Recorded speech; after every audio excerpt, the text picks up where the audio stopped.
Well, welcome to Clergy Talk Podcast, the world wants to know. On this episode, I got a special guest on the show, someone I grew up with on the south side of Indianapolis. And with that being said, I'm going to let Pastor Rowe introduce himself. How's everybody doing today? Yes, me and Michael grew up in the same community, same neighborhood, and we were middle school and high school friends and hung out in the Marine Corps. Mike tried to get me in the Marine Corps and I didn't qualify when he joined. And I had to wait a couple of years after him before I was able to join the Marine Corps. And we met up once I did join the Marine Corps. I am Rev William D Rowe, and I am the pastor of Copeland Chapel CME Church in Terre Haute, Indiana. I've been pastoring at Copeland Chapel CME Church for the last 4 years. This will be going on my 5th year there. And I went to Crossroad Bible College in Indianapolis, Indiana. And then I went on to go to Lancaster Bible College for my master's in ministry, and Capital Seminary, which is in Washington, D.C. And then I just finished a theological program at ITC in Atlanta. You see that in my background because I just graduated from their theological program. Got a theological certificate, not a degree, but I just got that from them. But we just got our certificates, I think last month or a couple of weeks ago. Yeah, I saw that online when you had your certificate, yep. Yeah. Continuing education is always something good to have, especially when you're working for God, for God's kingdom, continuing education. Because there's so many things that we don't know, and there's so many things that we're being, that were kept from us because of lack of knowledge and really lack of wanting to know. When we grew up, we was taught not to question the Bible, not to question the man of God, and a lot of things that we were taught, you know, that they don't apply anymore. Right. We are people who need to learn, and we need to know where we came from. And I want to, Pastor Michael, I want to, his subject today is really a good subject. And I think I just kind of chimed in last week on something that he had. And I guess he figured I'd be the guy to try to get into it about it and kind of discuss. I think we got some interesting topics about Christianity and slavery. Yeah, very intricate topic. Yeah, a lot of things with Christianity and slavery, people don't talk about. Exactly. Because it's a bad light on Christianity, but the church. And Michael, I don't know if you saw the what the Catholic Church just did. I don't know. I'm not aware of that. Fill me in on it. Get me up to date. They raised $15 million for the Blacks that they have wronged in slavery. And I was telling somebody now, you know, if the Catholic and the Catholic Church turned around and said they're not condoning same-sex marriages. Yeah, now I know a couple of Catholics who ain't too happy about that. You gotta think about it like this, and a lot of people might not know the Catholic Church runs the world. They run the world. Please believe that. And if they take initiative to say Blacks were done wrong during slavery and we owe them money, reparations, or whatever, there's something going to follow with that. There's going to be some diehard Christian racists they're not going to go for. But the Catholic Church has already raised $15 million. Wow. I didn't know that one. Yeah. And the $15 million, they might not seem like a lot, but $15 million from an organization like the Catholic Church to initiate, hear the word, initiate, and admitting that the African American people, descendants of slaves, were done wrong. Says a lot. It says a lot about the church, but it says a lot to have the initiative to say we were wrong. Right, right, right. And that's where people make their mistake. We don't want to admit we're wrong. We don't want to talk about it. But we'll talk about, we pay money to the Jewish folk that were done wrong by the Germans. In the Holocaust, yeah. Yeah, but we pay money to them. We pay money to the Japanese when we bombed them, and we give reparations for them. We give reparations for the Japanese or Chinese that were in America that we put in concentration camps. Yep, yep. We give money to them. We give money to every country we conquered. any country that we conquered, even Germany. We helped rebuild Germany. You know, we talk about, we send money to the Arab countries over there, but we cry about $1,400 to American people. Yep.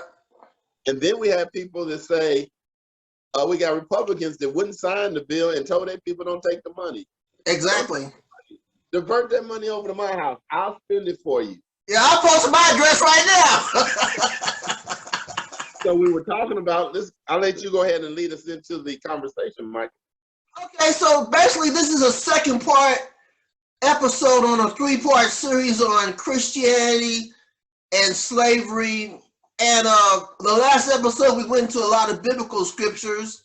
We left out some other stuff as far as external information, such as the groups that fought for slavery, the groups that fought against slavery, and even other things that we as a race did in slavery. So I'm going to let Pastor Rowe take it from there because he's a very well-read individual. I know his library is growing and growing every day. Well, I'm gonna go ahead and we're gonna get into the Atlantic slave trade. We're gonna get into that. All right, and you got the floor. It's your show right now. If we go back to, there's two things we need to understand. One thing is the United States of America, the colonies were built on Christianity. That's the first thing we need to understand. And the reason we fought against the British was because they were trying to tell us how to serve our God. Right. That's really, and you got to remember this. Some of you might not know this, but I'll share this with you. Harvard University. Harvard University used to be a Bible college. That I didn't know. And if you look in the front of Harvard University, it has the Christ, the cross, everything, and it's got Latin words talking about in God we serve. Right. Mr. Harvard was a pastor.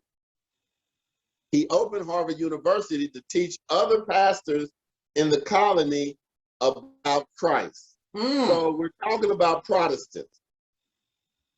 So we got to understand we're talking about Protestants, because at the same time that we're talking about Christianity, we got to remember that the Protestants and the Methodists broke away from the Catholic Church. But when the first colony started, they started as Christian faith. They believed in God. Right. Now, let's go take that for a second. You got these 13 colonies, the original 13 colonies, and Mr. Harvard is training these guys to be pastors and preachers, preaching the word of God. And you got to remember, they're fire and brimstone. That's right, yeah. That part I do know about the colonies and stuff, yeah. Now, let's say this. There are such Christians, but they let slave trade come through their area. Mm-hmm.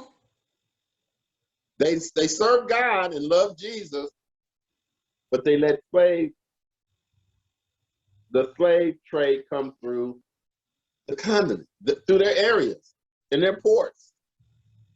I looked this up and it says right here, it says, while some clergymen were using Christian scriptures to promulgate slavery, others were storing the Bible to end it. So it goes back to what Michael was saying, that we had folks that were saying this ain't right.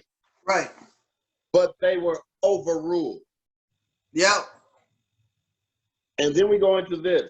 And the question, I asked these questions. Did the church play a role in the transatlantic slave trade?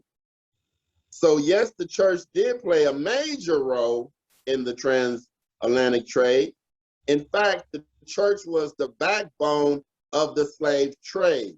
In other words, most of the slave traders and slave ship captains were good Christians. They were good Christians. A lot of that links to that song where Amazing Grace came from, because that guy was a slave trader, wasn't he? That's right. But you got to understand now, it's two things I'm going to break down and then we're going to go back.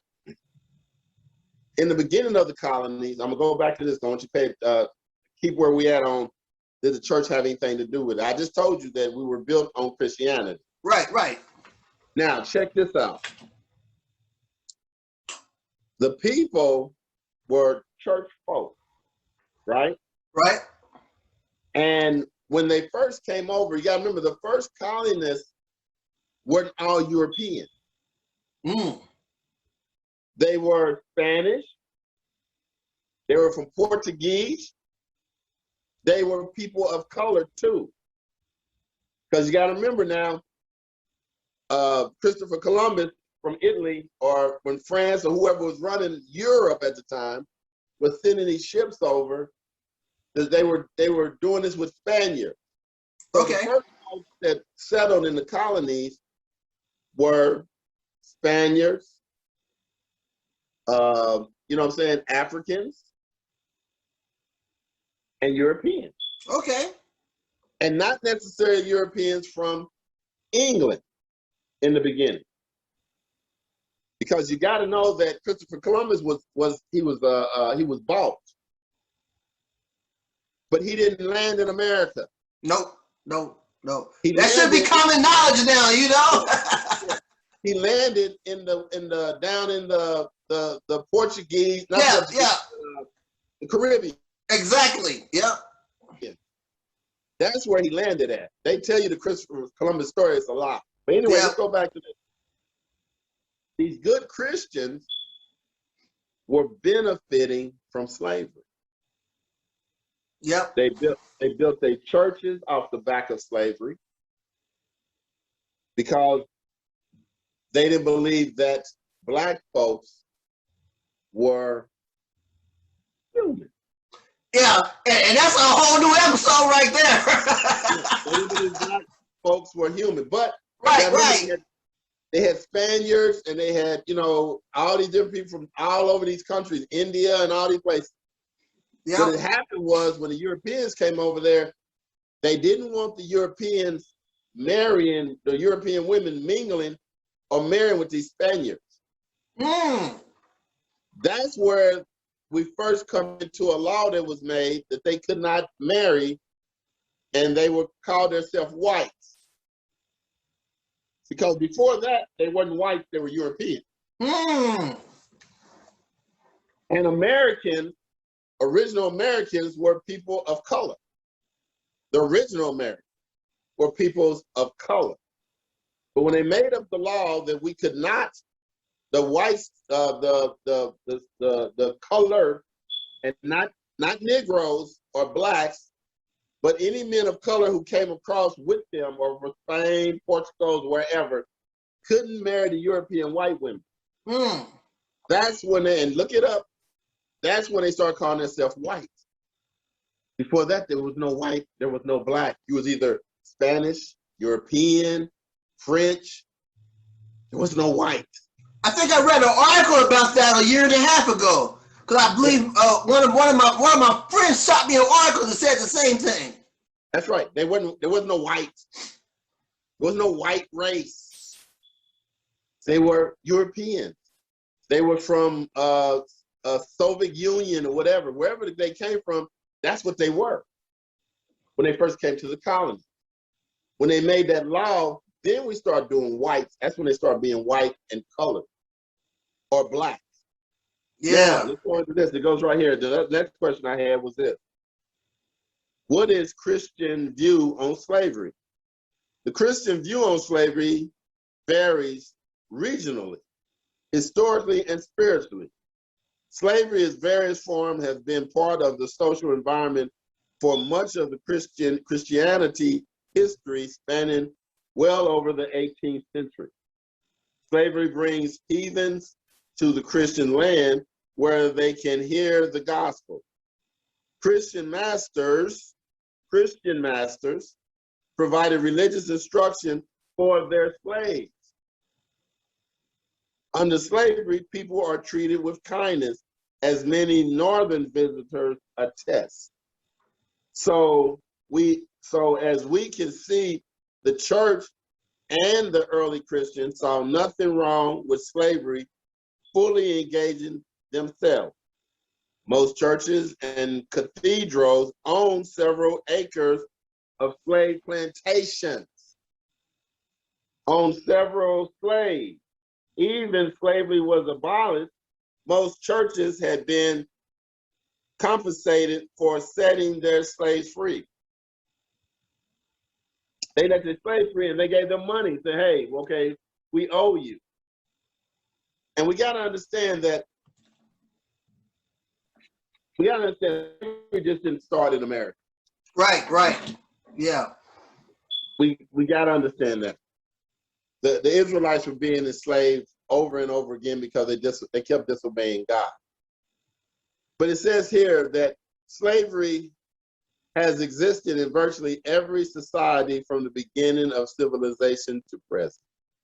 Even now, while the university illegals and legally practices everywhere, slaves come to be captured, taken in war, children can be captive, and they can be bought and sold. Sometimes free families sold their children into slavery.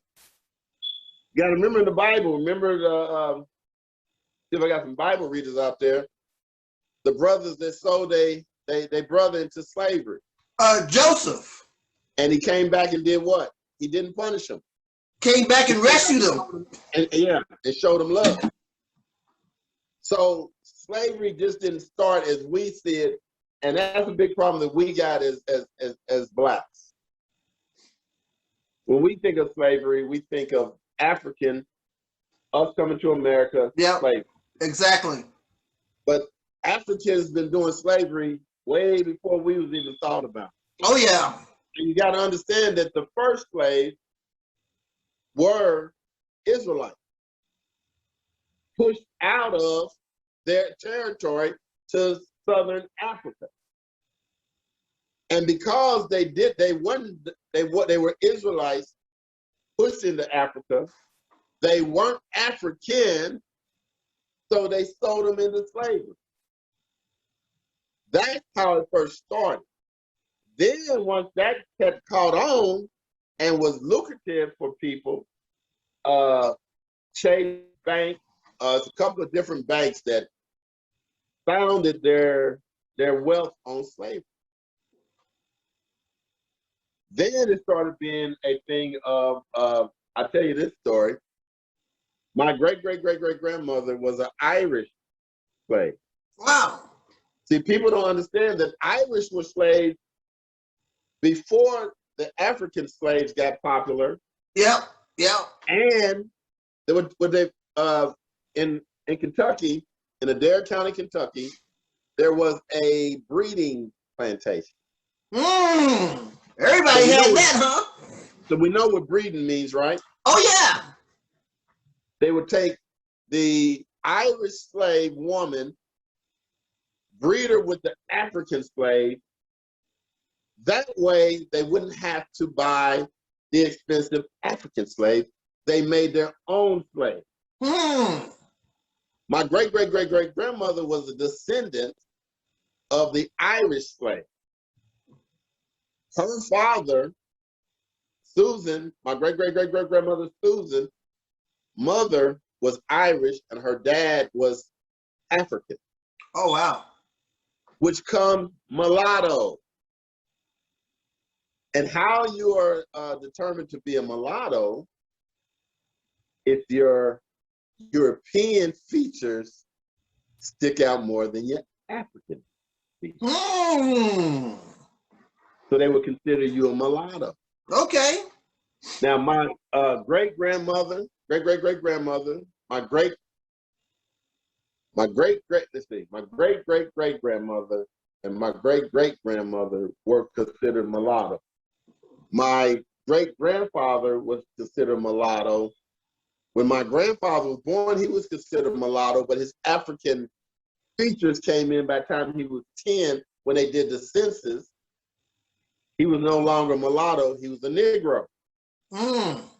And you can check all this out by census.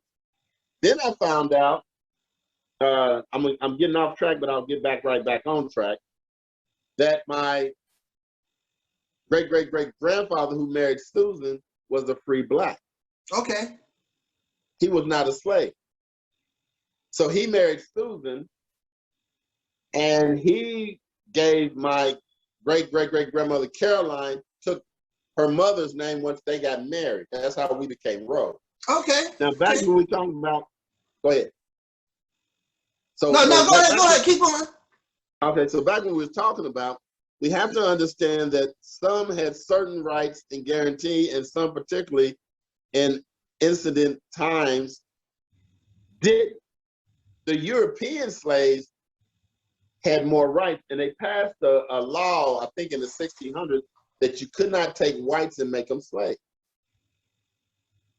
So they were called indentured servants. Mm. They could buy their freedom, but they were indebted to whoever owned them, but they could buy their freedom. The African slaves did not have opportunity because they were property like cattle. Right, right. Indentured slave servant was not considered in the same category. Right, right. But know this, an African slave was worth more than a Irish slave. Hmm. You could kill an African slave. If I killed your African slave, I could owe you a lot of money. If I killed your Irish slave, wouldn't nobody even give a damn. See, look, that's a whole different story when you start looking at why the Irish start doing the things they did. Because everybody kept conquering them. Same as you gotta remember the Roman church and the Romans were conquering everybody. Right, right, right. Conquered them, they put them into slavery. Yeah. Convert or die. It says the history of Christianity in regard to slavery can be divided into 4 periods. The first period is from Christ to 400. The second period is from 400 to about 1500. The third period is 1500 to 1750. And then the fourth period is after 1750. This is a whole area of Christianity and churches and preachers and pastors who were dealing with slavery in the name of God. Right, right. We got in the South, you could be hung in the name of God. They had a different Bible for slaves than they did for the masters. Yeah, the slave Bible, yeah. The slave Bible, that's yeah. right. Slavery was common among the ancient Israelites, as it was almost a society at the time.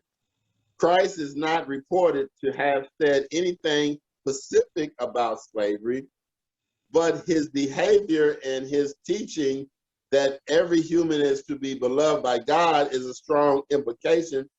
And it says right here, Paul said that masters and slaves are equally important to Christ. And this is in Ephesians 6 and 9. Right, right. The apostle faces situations in the Roman and Persian Empire where Christianity first took root and where slavery was universally practiced, the apostolic teaching, like Christ himself, had a specific social and political agenda. It was aimed to bring everyone as a nation and condition and color of kingdom of God. To slavery was socially reality of the apostle taught that masters should be kind to their slaves, and also that slaves should be obedient to their masters. Now, this is in Ephesians 6:5, Colossians 3:22, 4:1, and 1 Timothy 6:1, and Peter 2:18. By selling slaves, thus treating them as objects and livestock, was condemned as a egregious sin. 1 Timothy 1:10. Here's what we got to understand about when we start reading scriptures, Ephesians, Colossians. It's taken out of content. When they're talking about slaves, they're talking about people who were indebted. If I'm indebted to you, I'm a slave to you. But it doesn't mean that you own me.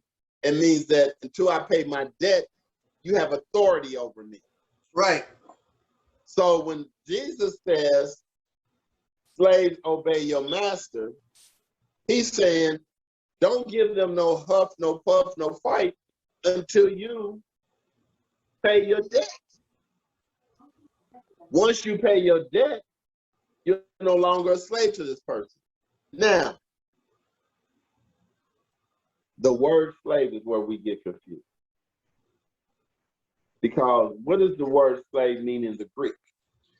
In scriptures, servant is deaconess, ain't it?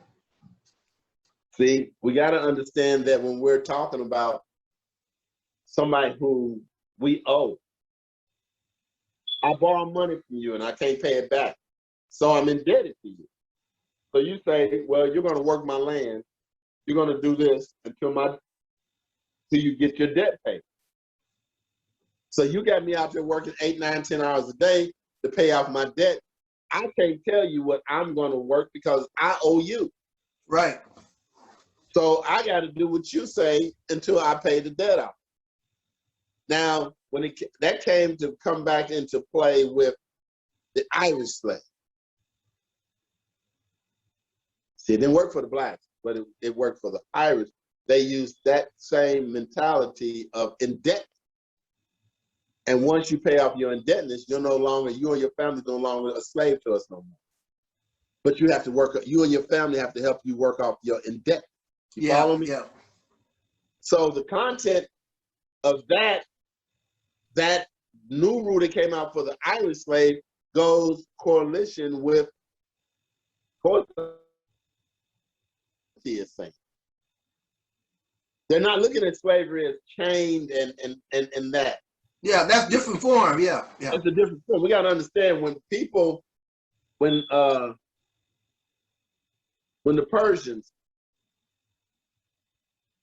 took over the Israelites and Babylon, the Babylonians. Right.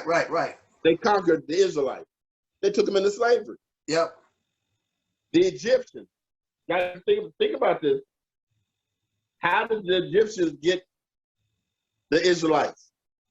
They conquered them and made them slaves and had them build the pyramids and all this other stuff, right? And then God came to Moses and said, hey, this is my people. They ain't supposed to go through this. See, we read the Bible, but we don't interpret what we read. Right. So think about this. The Israelites were enslaved to the Egyptians. They were enslaved to the Babylonians. Yep. They were enslaved to other folks that came and took over them. Yep. Persians, Greeks, and Romans. Exactly. Because they wouldn't follow what God told. They were disobedient to God, and God would let them go through it, but he always bring them back. Right. So we need to understand that slavery has been going on for a long time. But when we start talking about Christianity, And we got to understand that it started getting really popular around the 1450s. Enslaved Muslims were pagan prisoners. Do we understand what pagan means? Because I don't think everybody understands what pagan means. I think some people think pagan means you worship the devil. That's any other religion besides Christianity, though. That's what pagan means. Yeah. You're following any other, you're not following the established religion. Okay. That makes you paganist. So the Roman Church could get you for being a pagan because you're not following, at the time, Christianity. Right, This is what we're practicing, and you're not following, you're paganist. See, a lot of people don't know what pagan means, because when we see pagan, we see horns and red devils, and that's not what pagan means. Okay. That's the movie stuff we done made up. That's not what it means. It means that you're not following the established religion, and the Roman Church and the Roman Catholic government had the right to hang, crucify, or punish you. Burn, too. Don't get burned. Yeah. So it says right here, when I did my research, that it was a papal aberration in 1435 that one of these popes, his name was Eugenius III, excommunicated Christian in slavery inhabitants of the Colonies Islands. These earlier Portuguese and Spanish outposts in the Atlantic in 1462 declared slavery a great crime. See, now we're starting to get into where we got some things going on in America, right? Right. But the Europeans are already starting to see, hey, this ain't right. Right. So we can't do it over in Europe, but we can do it in this other country. Yeah, because America was the last one to actually stop slavery. The other countries stopped it a long time ago. That's right. Prior to us finally having this great war, which really wasn't about slavery at all, you tell you the truth, the Civil War. No, that wasn't even on the table. but it was. It wasn't major, though, you know. It wasn't. You know, it was a black guy that started the Civil War. Did you know that? Oh, the guy that fired the first round. No, not him. That's Christmas Addicts, right? You from Indiana, you ought to know that story. I know that one. This guy was an escaped slave, and they were trying to catch him. And I can't remember the white guy that was fighting against slavery, him and his son. They were actually free and black. The abolitionists, right? Yeah. This guy, I saw 2 movies about him. It's a pretty good movie. And the black guy and him had hooked up. Because his story, his name was Green, but his story was how he escaped slavery, went back and got his family. Okay. And then they were chasing him, and they sent everybody to find this guy, and he wound up killing them and everything. And he actually escaped slavery. But that started the Civil War, because this other guy was trying to stop slavery also, the white guy. And he was fighting the Confederate army with black people to fight for their rights. And he went all the way. Harry Tubman was helping him. Frederick Douglass was helping him. He went all the way to Canada and brought back blacks from Canada back to help fight slavery. We got to remember, we're talking about the church, right? Yeah, but they don't put that out there. The church, and in one of the movies, one of the scenes in this movie, this black guy was helping the blacks, like the Underground Railroad, right? The Confederate Army paid this pastor this money. He turned all the slaves in. But the black guy was one of the guys who turned in, and he fought against them guys that this pastor had gave him up to, right? It still goes back to this. Even if, no matter how we look at it, it says Christians preferred profit over moral theology. It was about money. Whenever you think about racism, whenever you think about slavery, whenever you think about anything, it ain't about color. Yep. It's about money.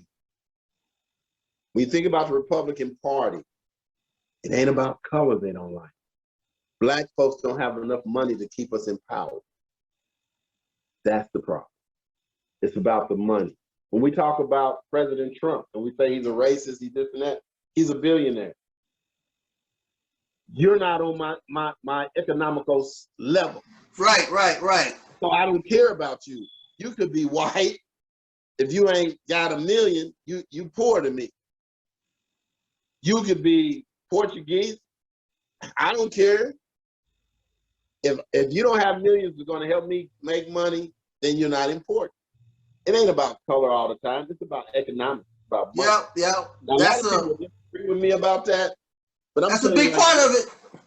I'm telling you this: if we was to pull our resources together as the Black community, pull our monies together, and we was to get a candidate that we like, they would take us serious. And we say, what you gonna do for the Black community? Well, we're not gonna vote for you. See, now they can say, well, most Blacks vote Democrat anyway. Yeah. So the Democrats feel, I got the Black vote. I need to work on the Hispanic vote. They couldn't do that this year, last year. Because see, Hillary Clinton tried that, and she ignored the Black votes, and she didn't get elected. So they learned from that mistake, right? They do that no more. We have to do this. Right. So we have to really get involved with the Black community. And they even went as far as to get a Black candidate. All this is strategic, and it's about money. It ain't never really about racism. It's about money. There's some because it was all on the table the last election. Yeah. And when they went and brought Trump, a nobody, in, and he won because he was different. Yeah, that's it. He promised different things. Yeah. That people wanted to hear.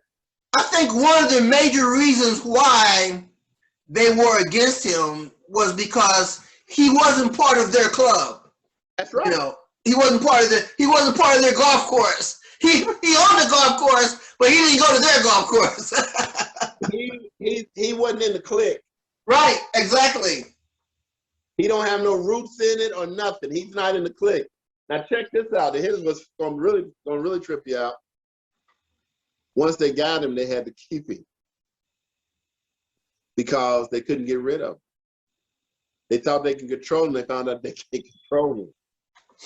He gonna do what he want to do, and that's what he did. What he wanted to do. I'm the president. I don't care what y'all say. Yeah, exactly. Oh, he's racist. He's a mean. 20 years prior, every rap song had Trump's name in it. Every rapper wanted to live like Trump. I want money like Trump. Yeah. I'm drinking $6 like Trump. Yep. I'm in the Trump's hotel. Every rapper, go back to 90 and start listening to some of these rappers. Snoop Dogg, T.I., you can go to, they ended up to 2000. They was loving him. Until he said, I want to be president. Yeah, different ball game now. Now we're talking about this guy running the world. He told Oprah Winfrey asked him, said, you think you ever run for president? He said, if I did, I'd run for a Republican Party because they believe anything. He said that on the Oprah Winfrey show. Yep. And they still voted for him. And they posted it. They showed him saying it. He's different. He brought votes. That's why they won. But with everything he did and the promises he didn't keep, those folks started to say, hey, this guy's full of crap. He's full of crap. Get him out of here. No, you show you're fired. You know what I'm saying? Yeah. Then we go over here and it says that the Catholics, most successful practical moves against slavery were undertaken by the Catholic Jesuit, ordered by the Pleiades, where from 1609 to 1768, they created a free republican for the Guaranian Islands, Guaranian Indians. But the last of the republicans was destroyed by the Spanish Portuguese king at the demand of the local slavery. You gotta remember this too. I'm gonna hit this real quick, but I want to say this real quick. The church rules the land. Always has. Yep. Whatever the people, think about the Roman government. When they conquered everybody, we had to do their religion. Period. Yeah. They had their elevated. That's right. You're not no Muslim no more. You're a Christian or you're gonna die. Yeah. Well, that was before Roman got converted over to Christianity. But prior to that, as long as you elevated Caesar as Caesar, they didn't care what you did. But Caesar had to be on top of the totem pole. But you gotta remember this too. Constantine went into and said, "Make me a god." And they told him, "We can't make you a god." Right. He said, "Why can't you?" He said, "Because there's only one God." He killed all them people. He asked the next people, "Make me a god." He said, "Oh, we're gonna make you a god. You got your own coin too." 4. Then he pushed Christianity. Yeah. Constantine liked to party. That's right. And he was a dictator. Yeah, he was a party animal. It says right here, biblical underpinning for slavery. For many centuries, slavery was perfectly acceptable to Christians. Christians had no doubt that it was a divinity and a sanction, and they used the numbers of the Old Testament quotation to prove their case. Right. Looking at the relevant passages in the clear that the Bible does indeed endorse slavery. In the Old Testament, God approved the practice and laid down rules for the buyers and sellers in Exodus 21:1 and 11. In Leviticus 25 and 44, men are at liberty to sell their own daughters. Exodus 21 and 7, slaves can be inherited. Leviticus 25 and 45 and 6, it's acceptable to beat slaves since they are property. A master who beats his slave to death is not to be punished as long as the slave stays alive for a day or two, as the loss of the master's property is punishable enough. Wow. And they use the Old Testament. It says, and if a man spite his servant or his maid with the rod, and he dies under their hand, he shall surely be punished. It says, notwithstanding, if it continues for a day or two, he shall not be punished, for he is his money. Right. Exodus 21:20 through 21.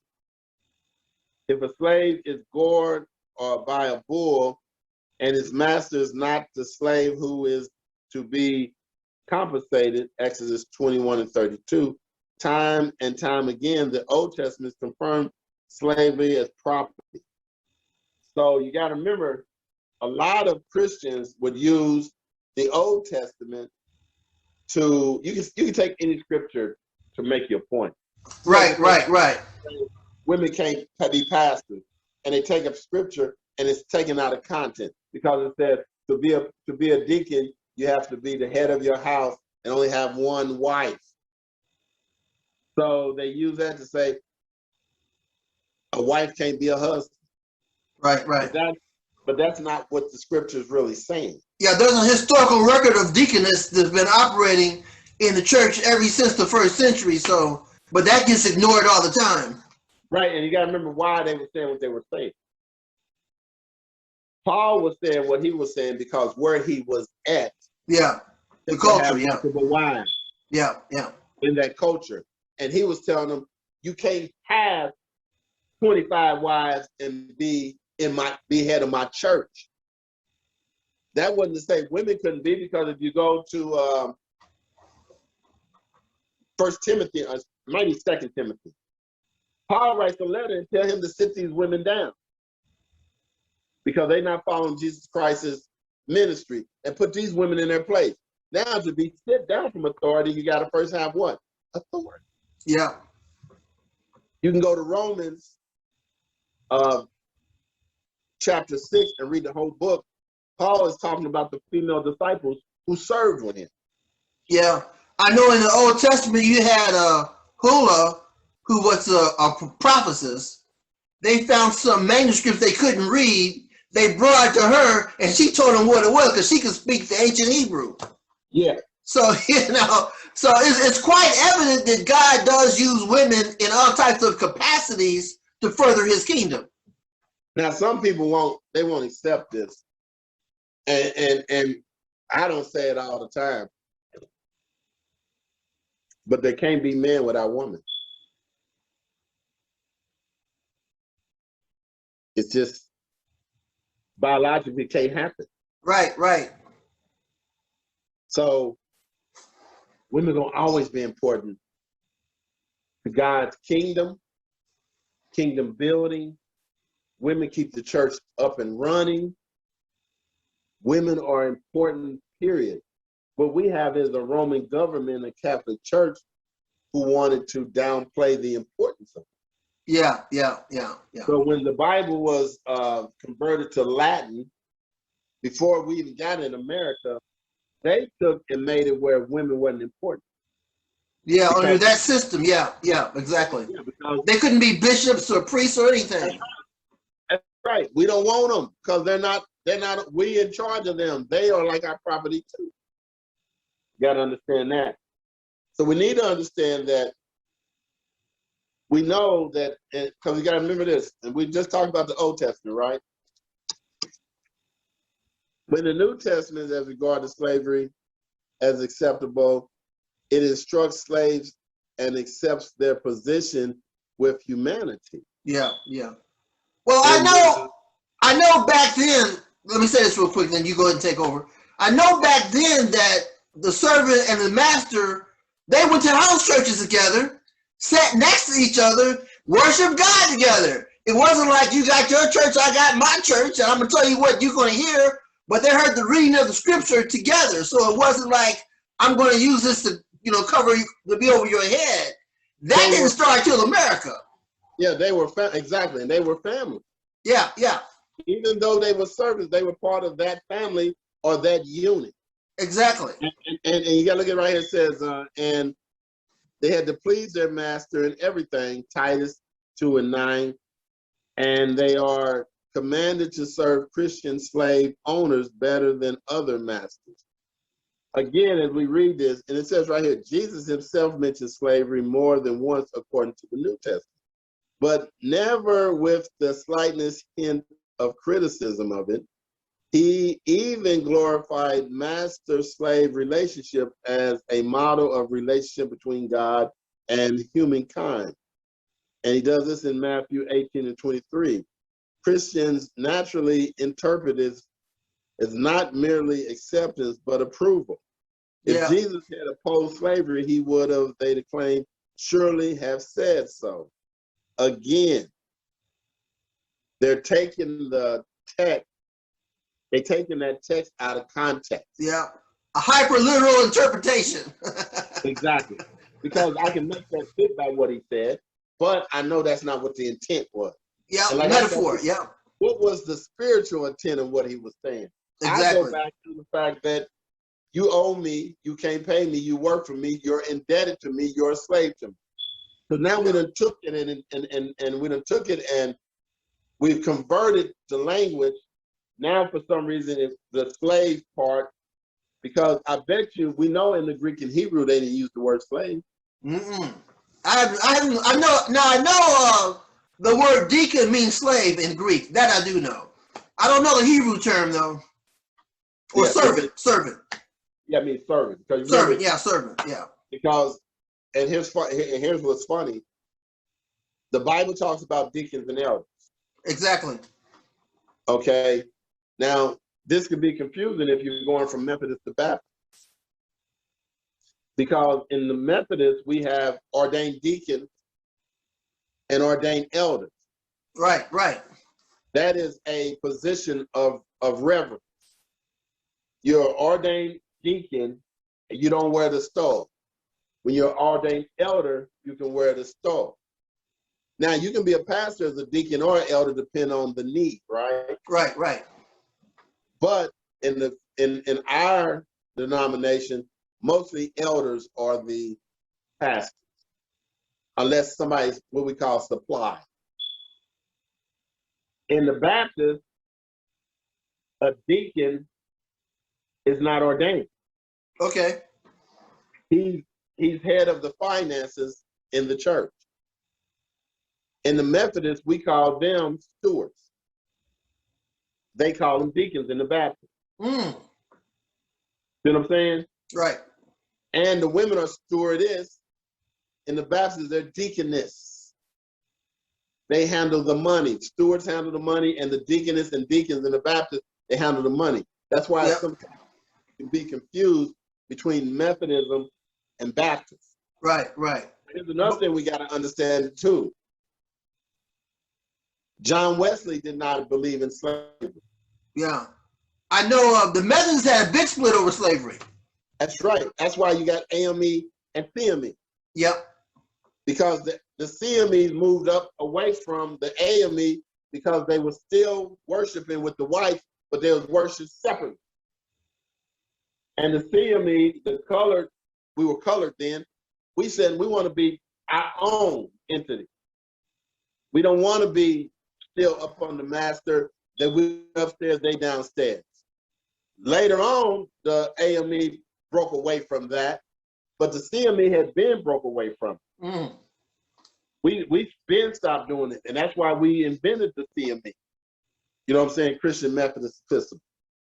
But we come out of the AME Zion, Methodist.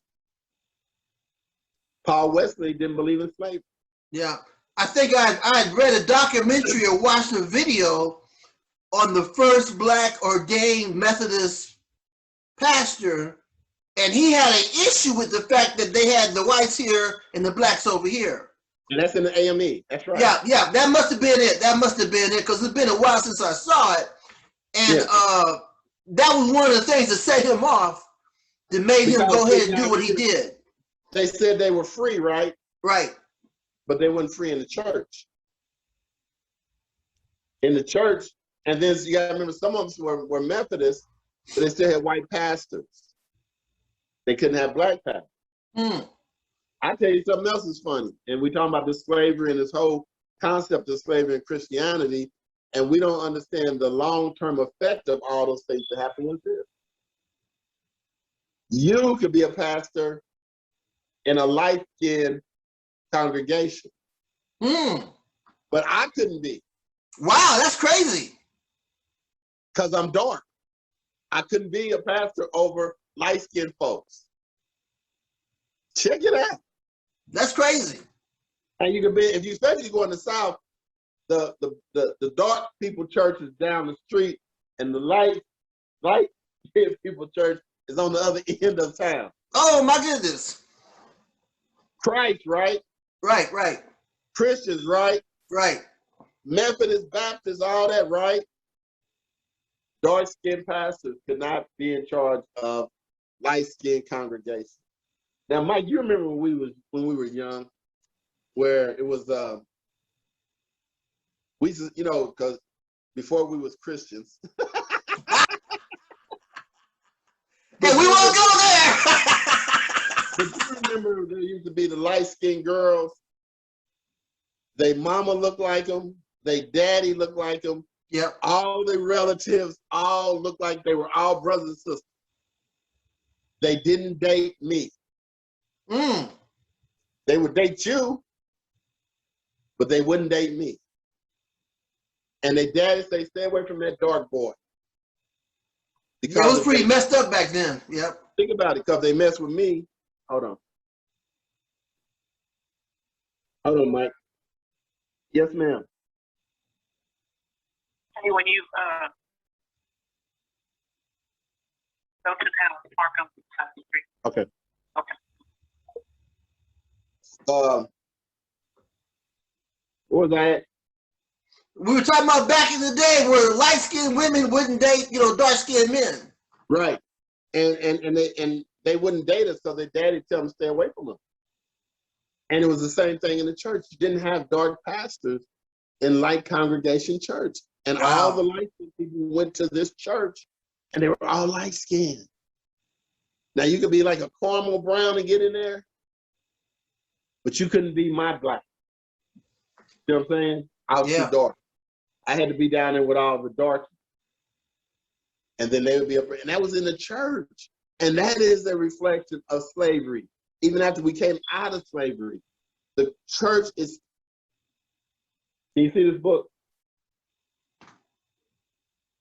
Back it up. Oh, there. Yeah, I see it now. Yeah. Can you read it? Yeah, divided faith. That's right. You want to know what this book's about? What's it about? It's about the black church and the white church, how we all serve God, but we're not together.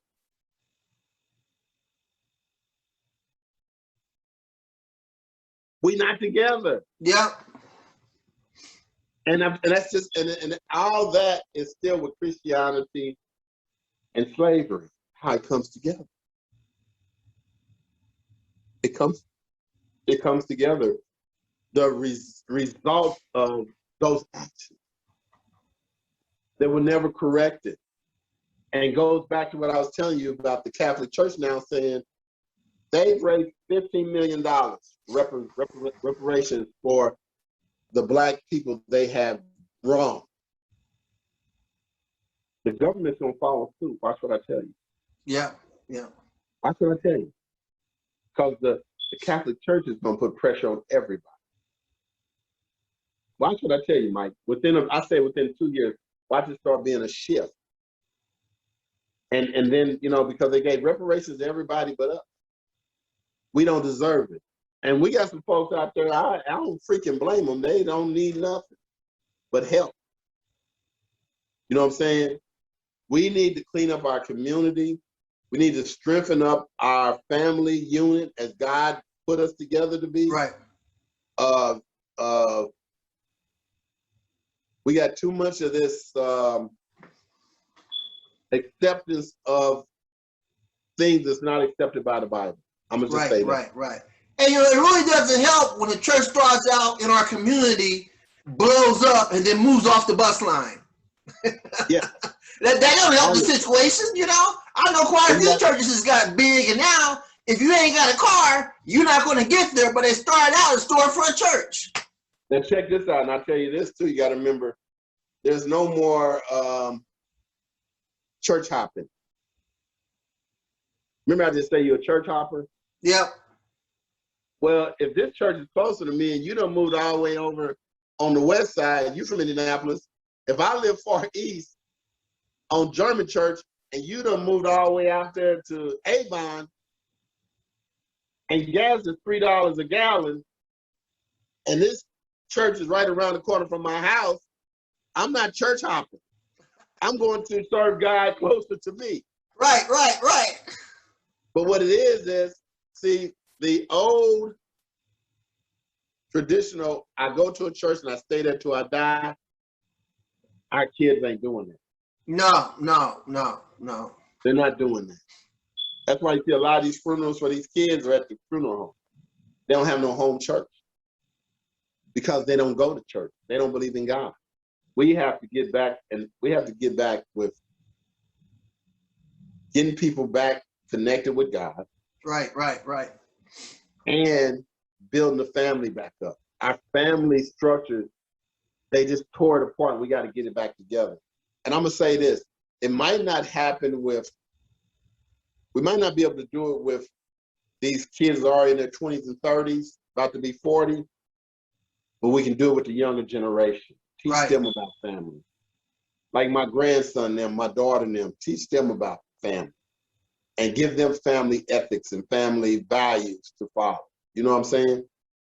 My brother's been good. I have 2 o'clock and I have to run on you. But Okay, before you take off, I always ask my guests to give my listeners some good advice before we close this episode. My advice is, I give you 2 things I say, and this is what I say to anybody. First thing, if you're thinking about ministry, I'll tell you this. Have fun with it and don't do it, or don't do it. My second thing is, whenever you read the Bible, read it with your spirit, not literally. Definitely read the Bible with your spirit.